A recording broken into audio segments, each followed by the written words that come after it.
Terus kemarin ada yang bilang loh kalau siapa sih Tata itu makeupnya jebleh ya.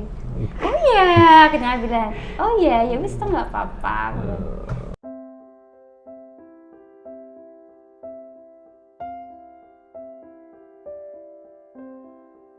Oke, tadi soal makeup jebleh itu apa sih? Maksudnya gimana sih, Kak? Ya, haters ya. Haters. Ada yang bilang makeup jebleh, ada yang bilang makeupnya apalah. Ya, itu cuma aku dengerin aja sih. Ya udah terserah mereka mau ngomong apa. Orang namanya makeup kan ada yang suka kayak gini, ada yang nggak suka kayak gini ya kan. Itu kan selera, kembali lagi selera, ya terserah. Mereka mau ngomong udah nggak usah, biarin aja lah. Ya kan? Masa mau diurusin? Nggak usah. Biar nggak sakit hati ya. Siapa yang sakit hati? Nggak tahu. Nanti yang sakit hati malah hatersnya loh. Itu diomongin secara langsung, secara lisan apa gimana sih? Ada yang cerita aja, bilangnya sama temanku. Oke. Terus kemarin ada yang bilang loh kalau siapa sih Tata itu makeupnya jebleh ya. Oh iya, kita bilang oh iya ya wis nggak apa-apa. Makeupnya dia yang cetar kali ya. Berarti aku kan perlu belajar lagi ya kan.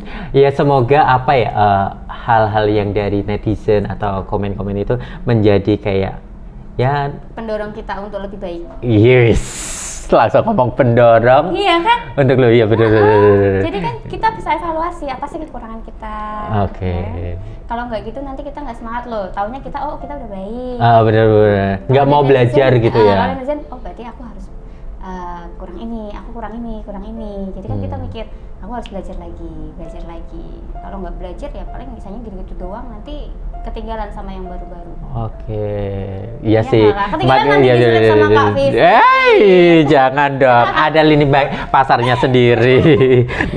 Jadi ngatur ya Kak. Iya. Nah, ada nggak sih sisi positif, negatif saat terjun di dunia permakeupan, perweddingan ini sih? Apa tadi? Sisi positif dan negatifnya. Sisi positifnya apa ya? Apa coba? Sisi positifnya itu ya kita jadi lebih belajar, ketemu orang banyak, belajarnya orang macam-macam. Kita tanggapinya bisa belajar dari situ sih. Istilahnya ada kan yang orang seperti ini, berarti aku harus seperti ini. Tadinya yang kita ngomongnya sembarangan, ternyata kita harus mengolah lagi, harus belajar kata lagi yang lebih baik. Itu kalau sisi negatifnya apa ya? Apa coba? Nggak tahu. Wah, kayak tipikal cuek nih. Aku nggak bisa jawab. Iyalah cuek lah. Oke, yang terpenting yang negatif dibuang, yang positif diambil. Emang harus gitu ya. Oke, Kak, ada spesial apakah sih treatment apakah yang dilakukan saat ketemu nih sama klien? Mbak, kamu harus gini. Ya? Kan pasti kan si Sandbrewing di sana kan nggak tahu nih apa sih yang harus dipersiapkan seorang. Ini dirimu nanya. Loh, kan biar si Sandbrewing di sana kan mungkin kan nggak tahu nih namanya customer atau calon pengantin kan apa sih yang harus disiapin. Sharing momennya apa sih yang kalau buat pengantin sih biasanya kalau sebelum make up itu aku bilang beberapa hari ya, kalau sebelum hari H seminggu atau berapa aku pasti bilang Mbak kalau bisa yang perawatan dokter nih iya benar malamnya tapi tetap harus pakai pelembab karena kalau muka kalau nggak pakai, kadang ada yang tipe nggak pakai krim akhirnya muncul jerawat dan lain-lain. Iya benar. Kan? Terus kering, itu kan memang kalau di makeup kan kurang. Tetap harus pakai pelembab. Terus kalau dia mau facial nih, jangan dekat-dekat hari. Kadang ada yang pengennya aku facial biar lebih nanti di makeup lebih bagus. Padahal itu kan nggak bisa. Nanti beda jadi tambah nempel. Kalau misalkan mau facial ya H-3 minggu atau 2 minggu lah. Jangan dekat-dekat hari, nanti nggak nempel ya bedanya. Nanti kita yang dikomplain. Nanti dikatain apa tadi? Jebleh. Berarti ada kayak sharing, dikasih tahu step-stepnya supaya hasilnya pun yang didapetin maksimal. Jadi nggak dikatain, walah makeupnya Tata kayak gini. tetap ada sharingnya ya, benar. Harus, amin. Bukan di sini bukan mencari tahu ya, tapi memberikan edukasi supaya si senior di sana kan pasti kan butuh edukasi yang baik supaya make up itu juga nggak hasilnya nggak jelek gitu kan, dapatnya kan maksimal. Kita kan berusaha tetap untuk yang maksimal buat klien kan. Bener. Nah, ngomong-ngomong klien, ngomong-ngomong klien, pernah nggak sih namanya kayak di cancel klien? Tadi aku udah ngomong ya di awal ya. Kan awal, tapi kan ini lebih detail lagi, di cancel klien, terus nggak dibayar, belum. Terus dibilang jelek, udah ya. Pernah nggak sih ngalamin hal-hal kayak gitu? Maksudnya yang membuat tuh pastilah ya, terbekas di hati gitu loh. Kita semua pasti ada yang namanya di cancel, gitu ada. Kalau yang sebelum COVID, insya Allah masih tetap jalan. Yang udah booking ya. Kalau pas selama COVID ini aja yang di cancel ada nggak banyak sih. Rata-rata mereka mundur jadwal. Oh, oke. Reschedule. Yang teringat, teringat itu, dan berkesan ya. loh. Jadi ada klien yang dia cancel untuk resepsi. Memang keadaannya memang sekarang seperti ini ya. Resepsi yang gede kan belum bisa kan. Iya. Dia nggak mau reschedule. Terus dia maunya cancel, Mbak, aku cancel aja. Padahal di saat itu dia udah sewa perdana, bikin baju baru sama desainer. Ya. Itu tahu sendiri harganya berapa, Bu. Dia udah mau kasih harga yang spesial banget, nget. Akhirnya dia aku bilang cancel nggak apa-apa. Memang keadaan seperti ini kita juga harus saling tahu kan. Nggak apa-apa Mbak, cancel. Tapi kan untuk perdananya saya minta tetap harus dibayar karena baju sudah jadi. Mau dipakai atau enggak tetap harus dibayar. Kan? Benar. Akunya kan tetap harus bayar. Iya kan? benar. Tombolnya tetap harus tombol. Kan? Terus? Padahal kita nggak ngambil untung dari situ. Kalau perdana kan tahu sendiri. Akhirnya dia bilang enggak Mbak, apa kan saya nggak jadi pakai. Mbak Tete bisa sewain ke yang lain. Tapi kan mungkin bisa saya bisa nyewain pengantin yang lain, tapi kan nggak bisa untuk perdana karena kalau misalkan kita sewain perdana, klien pasti minta dengan desain yang baru, ya kan? Nggak mau yang ready. Yang udah ready ya. Pasti nggak mau. Aku terus ya sudahlah, akhirnya ngambil tengahnya, udah Mbak nggak apa-apa, saya ikhlas aja. Toh gantinya lebih banyak. Amin. Ternyata. Wow. Nggak disangka-sangka ada juga klien yang langsung nge-DP. Amin. Gantinya kan. Rezeki tidak tertukar. Oke. Nah, ngomong-ngomong kayak di cancel klien, pasti kan mendapatkan kayak crash, nggak terima lah ini. Pernah nggak sih ngalamin namanya berantem sama IO atau vendor lain? Namanya kan kerja di wedding kan pasti kan ngerasain datang satu lokasi, ada IO yang ini berantem sama ini, miskomunikasi lah intinya kayak gitu ya. Dan terus cara nanganinya itu gimana? Jadi pas saat itu kita rapat nih ya. Aku yang datang sendiri pas rapat nanten itu, WO-nya udah telat nih 1 jam. 1 jam dari padahal dia sendiri yang nentuin jamnya. 1 jam dia udah telat, ya udahlah aku tunggu sambil aku fitting untuk orang tua, untuk pengantin. Udah aku tunggu nggak datang. Udah habis itu dia datang membuka meeting itu dengan bahasanya nggak enak. Sombong banget sih ini WO-nya. Ini curhat ya. Ini kok sombong banget sih WO-nya ini. Terus dari situ aku udahlah, berarti itu. Kita kan paling cuma gitu doang kan. Pas meeting aku memang jarang ngomong sih. WO-nya begini. Nah, pada hari hanya, kamu tahu nggak? Apa? Kita mulai make up jam 4 pagi apa kalau nggak salah ya saat itu. Dia datang jam berapa? 5:30 apa jam 6 gitu.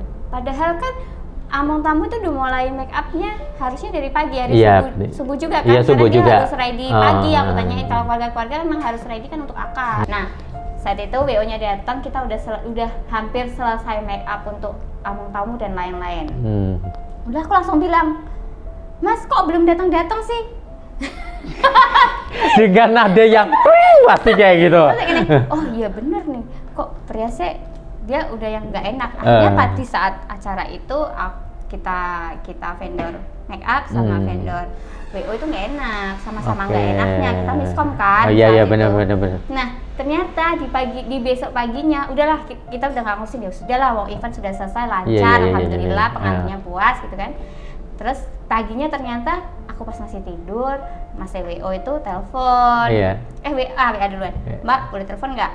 Boleh. Oh oke. Telepon habis acara ya? Iya. Boleh. Terus telepon, Mbak aku mau konfirmasi gini kok kayaknya kok nggak enak, ganjel di hati, kok kayaknya timnya Mbak Tata sama timku kok jadi nggak enak gitu kan. Terus oh ya gimana? Dia jelasin yang ini udah aku biarin dia mau ngomong apa aja, biarin tak dengerin gitu. Udah selesai, aku bilang gitu. Udah, oke. Saya nggak jelasin, Mas. Sebenarnya itu gimana sih? Kalian tuh harus datang tuh jam berapa sih? Gitu. Nah, di satu dia menjelaskan macam-macam ini, tapi ternyata dia miskom sama yang punya WO gitu loh. Jadi pelaksana sama yang punya itu dia miskom. Akhirnya udah dari situ kita jadi baik sih sampai sekarang. Kerja sama lagi gak sih? Kerja sama lagi. Jadi baik. Terus ada yang dari foto juga, macam-macam lah. Dari foto apa tuh? Rata-rata itu kalau vendor yang kita pas di event kita miskom atau gimana itu jadi akhirnya kita jadi yang malah deket. Karena ada pepatah sih kalau buat aku ya, nggak kenal maka nggak sayang. Kayak kamu ya. Iya, aku tadi dibilangin Vivit sombong, tapi karena kita kenal, ya say hello pas waktu event aja, tapi kan belum tahu kepribadiannya kita masing-masing. Sombong. Tapi tapi kan karena belum mengenal kepribadiannya gimana, cara kerjanya, etos kerjanya gimana. Ya namanya itu pasti kan berjuang. Dari situ kita bisa evaluasi kekurangan seperti apa, kita harus gimana kan, bisa belajar dari yang sudah-sudah. Mungkin bukan dari dianya atau mungkin dari kitanya. Jadi kalau nggak gitu kita nggak bisa belajar dong. Bener. Nah ngomong-ngomong soal cancel, soal berantem sama beberapa vendor, terus menyelesaikannya pun juga dengan baik loh, tadi ditelepon terus dijelasin. Nah pernah juga nggak sih ngalamin salah tempat, salah jadwal? Kalau salah tempat, salah jadwal sampai detik ini insya Allah enggak. Amit-amit ya. Jangan sampai. Tapi pernah nggak sih kebangun kesiangan gitu? Nah ini pernah. Pernah. Tapi pas saat itu aku pas bantuin orang. Jadi bantuin temanku kan, dia minta dibantuin. Ternyata aku kesiangan. Dan mulai dari itu tuh akhirnya ada rasa ketakutan, kesiangan atau gimana, alarm semua tak bunyiin.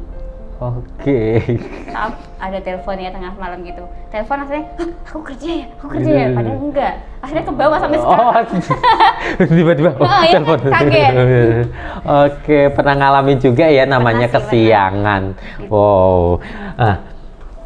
Di dalam kerjaan kan pasti kan ada support system dari keluarga, dari anak-anak. Mbak Tata sendiri kan, Kak Tata sendiri kan punya anak nih ya, punya keluarga, membagi waktunya untuk jadwal di rumah, liburan, terus quality time dengan keluarga, dengan kerjaan. Nah itu caranya gimana? Nih anak saya kan di sekolah ngaji di luar kota pondok kan. Jadi ya aku lebih fokus ke kerjaan. Kalau anak memang sudah ada jadwalnya untuk nengok, itu udah dijadwalin. Jadi memang kalau pas jadwalnya dia itu ada make up, aku sih lebih banyak nggak ngambil. Kalau enggak misalkan harus nih ya, kan misal kan dia jadwalnya hari Kamis Jumat. Kadang kan Jumat itu kebanyakan kan siraman, kan? Aku ambil, tapi anakku tak bawa pulang. Jadi habis kerja tak kembalikan sana lagi.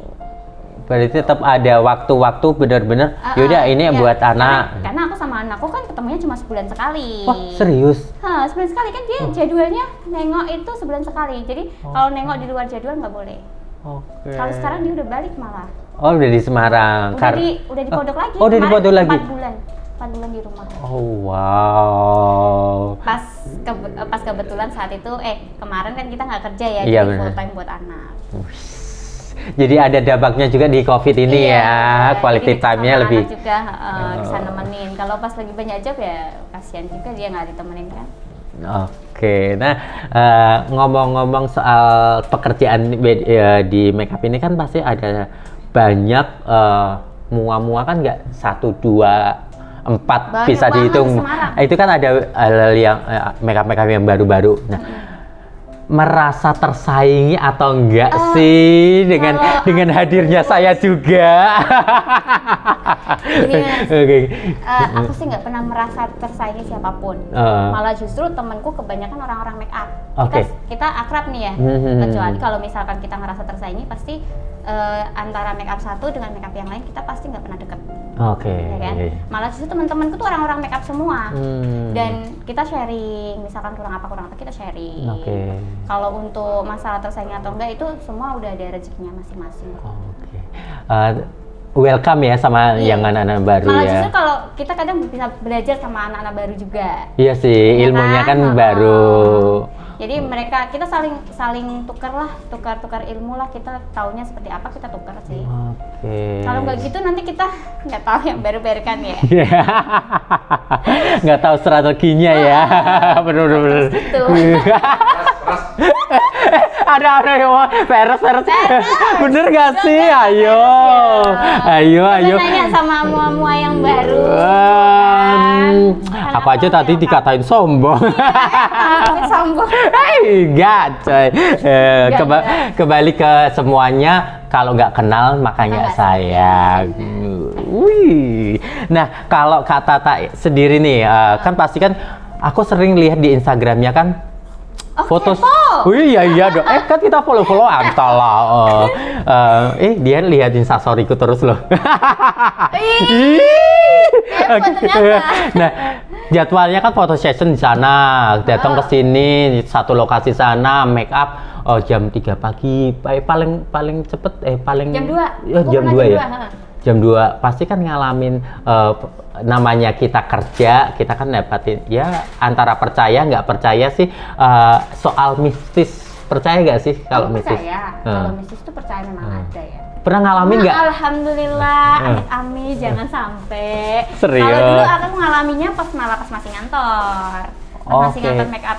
Di TV. Ya, di TV itu kan memang boleh ceritain. Agak serem ya kantornya ya. Gak apa-apa dong. Semenjak ini aku jadi melihat sering-sering. Tahu-tahu pintunya nutup sendiri. Paling cuma suara-suara aja, nggak pernah yang langsung kelihatan gitu, enggak. Intens megang atau gitu? Enggak. Jangan sampai. Tapi kalau di tempat-tempat kayak photo session kan kita nggak tahu tuh lokasi-lokasi outdoor gitu. Iya, tapi nggak pernah sih aku. Yang pernah lihat sekali itu pasti kantor. Kantor sih nggak yang make up, kalau wedding nggak. Itu pas kita masuk nih kan kerjaan aku pas di kantor itu yang paling atas tempatnya make up di lantai 3. Pas aku lewat itu ada yang duduk di situ. Jadi tempatnya itu melewati tempat yang kita nonton TV gitu. Aku melewati, kok mbak ini di sini toh, tapi cuma dia diam. Dia kayak mbak siapa orang-orang kantor gitu sih. Menjadi mbak seperti. Terus aku lewat, terus aku bilang, aku turun ketemu sama mbak. Loh mbak, kamu tadi di atas ngapain? Siapa yang di atas? Orang aku dari tadi sini. Lah. Serius? Aku tadi di sini tak? Tadi siapa? Aku bilang. Itu pagi. Enggak pagi. Itu sore malahan. Enggak pas pagi. Emang kalau pas yang di lantai 3 sama studio itu wow. Amit-amit. Tapi kalau untuk di wedding jangan sampai jangan sampai, biar semuanya lancar. Biar aura-aura positifnya tuh terjadi dengan baik. Kalau gitu terus nanti ketakutan nggak jadi make up ya. Bener. Ngomong-ngomong soal tadi kan ngerasain namanya hal-hal yang kayak gitulah ya. Nah, boleh nggak sih kasih wejangan atau sesuatu yang mungkin kan sis and bro di sana calon-calon pengantin, pengantin Mbak Tata Ragita, Argita ya, itu siapa ya? Aduh. Boleh dong, kenapa harus memilih Kak Tata sebagai make up artisnya? Hal-hal apa yang pokoknya kalau make up wedding ini loh harus aku. Nah, boleh dong gitu. dikasih bojangannya. Gini Kak Vivi, Ya. aku nggak pernah memaksa yang namanya klien harus memilih aku. Bener saudara-saudara. Okay. Jadi kalau setiap ada yang nanya gitu kan, aku jawab, price-nya berapa Mbak? Aku kirim price. Terus paling aku nanya gimana Mbak? Jadi aku nanya cuma sekali doang. Okay. Kalau misalkan kembali ke rezeki kita nggak akan kemana. Kalau dia senang, dia pasti akan kembali ke kita lagi kan. Kalau kita maksa nih Mbak, gimana? Tiap hari kita nanyain terus Mbak gimana? Jadi nggak gitu. Terus nanti kan dia jelek sendiri. Okay. Terus nanti kalau nggak sesuai sama yang dia kembali jeblek kan. Kalau dia nggak suka sama yang tipe jeblek kan. Tipe jeblek tuh yang kayak apa sih? Aku baru tahu. Aku nggak ngerti kalau tipe makeup aku kan memang yang soft gitu kan. Yang dibilang jeblek itu kan memang dia tipe makeupnya yang bold. Oke. Itu jadi ya untuk para pengantin kalau milih makeup ya sesuai dengan apa namanya ya, seleranya ya. Oke, jadi yang seleranya seperti alurnya Kak Tata langsung tapi tetap aja kita berusaha untuk yang terbaik. Wes, yang terbaik dan termaksimal. Semaksimal mungkin pengennya seperti apa ya. Biar dapat hasilnya bagus dong. Iyalah, kan harus. Seumur hidup sekali loh ya. Bener. Itu akan terpampang nyata di foto ya. Oke, kalau itu untuk klien-klien di sana. Ini untuk tips untuk teman-teman atau mua-mua yang baru yang mau memulai di bisnis make up perweddingan ini, apa sih Bu? Boleh kasih tips-tipsnya untuk mereka. Sisaan di sana kan mungkin lihat nih mua-mua yang baru itu kan nggak menutup kemungkinan menerima saran dong. Iya. Mua. Jadi kalau saran aku untuk mua-mua yang baru, kalau di Semarang ya, untuk pasaran di Semarang itu kalau hanya untuk mua aja tanpa kita punya koleksi baju, itu kayaknya kurang menunjang. Jadi kalau bisa untuk itu ya mulai dari sekarang untuk nabung untuk koleksi bajunya sih. Karena kan dulu aku mua tanpa punya busana sama sekali. Oke. Ya, aku sih ngerasain sama yang punya galeri dan yang cuma mua aja itu beda banget. Oke. Karena pengantin yang di sini pasti nyarinya yang sekalian ada galerinya ya. Benar. Iya nggak? Rata-rata. Ya ada juga sih yang cuma mua aja yang dia memang bisa naik. Itu sih saranku. Positif, negatifnya atau mau saran-saran yang lain lah, bolehlah dikasih. Biar Kak Tata, wah ternyata bener ya sarannya Kak Tata ya. Apa dong yang lain? Ya sarannya apa ya? Cuma itu doang paling. Gak ada. Agak sungkan ya si Bro ya. Oke, semoga apa yang dibicarakan dari awal tadi, dari awal mulanya terjun di permakeupan, terus habis itu bergelut dari tadi ke bank ya, habis itu dari Capster, tadi mau kerja di bank, terus Capster, terus habis itu punya cita-cita membangun bisnis sendiri, terus wow, teman-temannya aja udah desainer kota Semarang udah hits ya. Oh iya, itu. Dia juga salah satu seseorang yang istilahnya nikah dong habis ini. Salah satu teman desainer aku yang apa namanya pengaruh banget sih. Dia apa ya namanya? Namanya apa Pak Kevin? Apa support system support banget. Jadi kalau pas event-event gitu dia lebih banyak ngajakin ikut sini yuk. Kalau pas dia butuh support ya aku support, kalau pas aku lagi butuh support ya dia saling support gitu deh. Oke. Nggak tahu siapa. Tahu. Berarti dari perjalanan itu pasti ada support sistemnya, banyak teman-teman yang bantu. Banyak, walaupun banyak kadang ada yang nggak suka sih, nggak tahu nggak sukanya tuh kenapa, nggak ngerti ya. Cuma kan kita nanggepinnya positif aja lah. positive thinking. Belajar. Oke. Gue rasa pinter nih. Oke Kak Tata, thank you buat waktunya, sharing-sharingnya, curhatan-curhatannya. Jangan dong. Jadi sis and bro, semoga apa yang kita bicarakan tadi semoga menjadi inspirasi, wacana. Jadi kalau mau cari make up taste-nya ke Kak Tata, monggo langsung DM ke Instagramnya. Bisa kontak WA saya. Ya, flash listnya langsung. Tuh. Harga khusus. Ada khusus pandemik ada kok. Jadi nggak usah ragu, pokoknya kalau mau cari make up artis ternamaan di Kota Semarang, langsung ke Kak Tata. Di Instagramnya apa? Tata Argita, nanti tulis gede-gede. Oh, yang gede banget lo ya. Oh iya, bener-bener segede Mas Adet. Atau lebih gede lagi. Thank you Kak Tata buat waktunya, buat obrolannya. Sama-sama Kak Vivi. Sehat selalu. Amin. Semoga jobnya tambah lancar, tambah banyak. Res apa dari? Enggak, serius loh, dalam hati aku gak pernah res. Kalau res aku pasti kelihatan ekspresinya. Itu enggak. Di belakangnya? Enggak dong.